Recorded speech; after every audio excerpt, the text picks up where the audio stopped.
Guys, how are you? Believe it or not, but I have a couple of messages for you guys. I'm going to start off with this one because I got this one not yesterday but the day before. I just want to take a little break, you know what I mean, and just chill out for a bit, relax for a bit. But the message I got was teach people how to respect you. And this is what God was talking about. And he was saying sometimes we have to teach people how to respect us. And, teaching someone how to respect you is not telling them how to respect you. It's based on your actions. Your actions have to prove to people how to treat you. Now, we're not responsible for the way others choose to treat us, but we are responsible for how we choose to react and what we do allow. So if someone is blatantly disrespecting you, saying things to you, you have to tell yourself, do I deserve this? And you got to ask yourself, how am I responding to the situation? Am I enabling the situation, or am I solving the situation by removing myself? I'm going to give you guys some analogies, examples, so you guys can understand where I'm coming from. And I know I spoke to someone about this last week. I spoke to a couple of people last week about this. I talk very fast sometimes. And it's so important. It's like, let me give you an example. Abusive relationships. So let's just say that you're in a relationship and the partner that you're with decides to cheat on you, and you choose to cry. You tell the partner how hurt you are over it, and then you tell them that if they do it again, that you're gonna leave, and that that you're frustrated, you're upset, etc. That partner, because there was not a lot of consequences to that person's actions, it's like that person will continue to keep doing it and keep disrespecting you. Compared to the first time they make that mistake, that person makes that mistake, you remove yourself from the situation, you cut the person off, and you say, you know what, I ain't dealing with this. Do you get what I'm saying? Like, it's different when you're married, but even when you're married, you have to have specific boundaries and stuff, and you cannot let things just slide so easily. You get what I'm saying? And especially being a child of God, like, this is something that you guys have to understand, that, sticking up for yourself and choosing not to tolerate someone does not mean that you are disrespecting them, does not mean that you don't forgive them. Like, you have to show people how to treat you and how to respect you. Another example is friendships. If you have a friend that's always low-key throwing shade at you, sneak dissing you, this friend is always late when you guys are supposed to go out together, or this friend is just always someone that does not like to sit down and resolve situations, they always choose to run from the problems.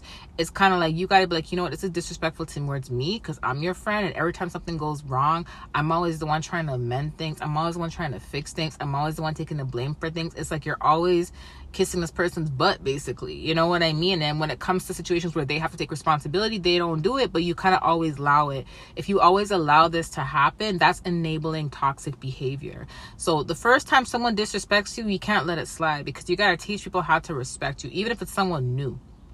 There's people that another example, there's people that would disrespect me and will call me names and call me demonic, call me devil, call me evil, and I would never ever in my life, even though I forgive these people, I would never in my life again accept friend requests from these people or talk to these people, or I would never ever do a coaching call with them. You get what I'm saying? And there's a reason for that. It's because of boundaries. You gotta teach people how to respect you and let people know that not everything is accepted. Okay, and when it comes to you, if you don't have these specific types of boundaries, this is how people take advantage of you. And this also means that you lack respect for yourself. You see what I'm saying? So I guess it depends on the situation as to like what types of consequences, or what's the different, there's different levels to it, I guess, but it's all about yourself. It's all about, like, not saying all about you, no, but all about yourself, basically, as in like, what do you tolerate? What are the boundaries that you are choosing to put up? You get what I'm saying? And what are you allowing to be tolerated and not to be tolerated? And you have to ask yourself, by me doing this, am I enabling the behavior? Do you get what I'm saying? Am I enabling the behavior? And if you ask yourself this question all the time, and you ask yourself if you're enabling the behavior,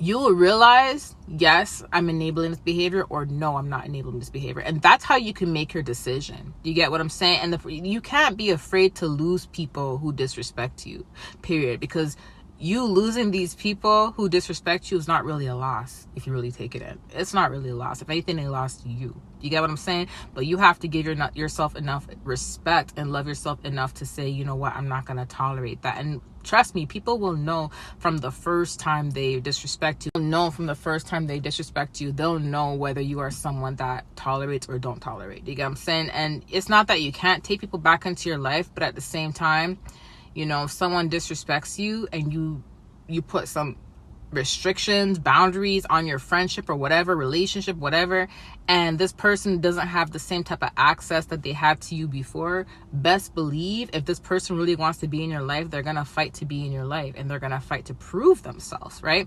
And when they try to prove themselves to you, they're gonna realize how hard and how dedicated that they were to proving themselves to you, to the point where when you do forgive them and you allow them back into your personal space, if God approves of that, remember, if God approves of that, because they did all that work to try to prove themselves to you and to try to get you back, they're not going to put themselves in a position to lose you again, because they know that it was so hard to get you back. It was so hard to even have a conversation with you. It was so hard to even be sitting next to you, to be in your presence, to the point where they're like, I don't want to go through that again. So I'm not even going to put myself in a position to where I can lose this person again. See, a person won't think like that if they don't see the boundaries set from the beginning. If they don't see that you don't tolerate the disrespect from the beginning. You get what I'm saying? If they see that you don't tolerate disrespect, from the beginning. Okay, so I had to just reiterate my thoughts for a second, because sometimes I just be talking so fast. I'm like, wait, did I make sense when I just said that? Because but anyways, I love you guys, but God really just wants you guys to remember this. Every time someone disrespects you, ask yourself, am I enabling the behavior by doing this, by continuing to talk to them, by acting like nothing happened? Do you get what I'm saying? And you have to understand something. A person will respect you based on how much you respect yourself. So if you don't respect yourself, they ain't gonna respect you. Okay, love you guys. Talk to you soon. Bye.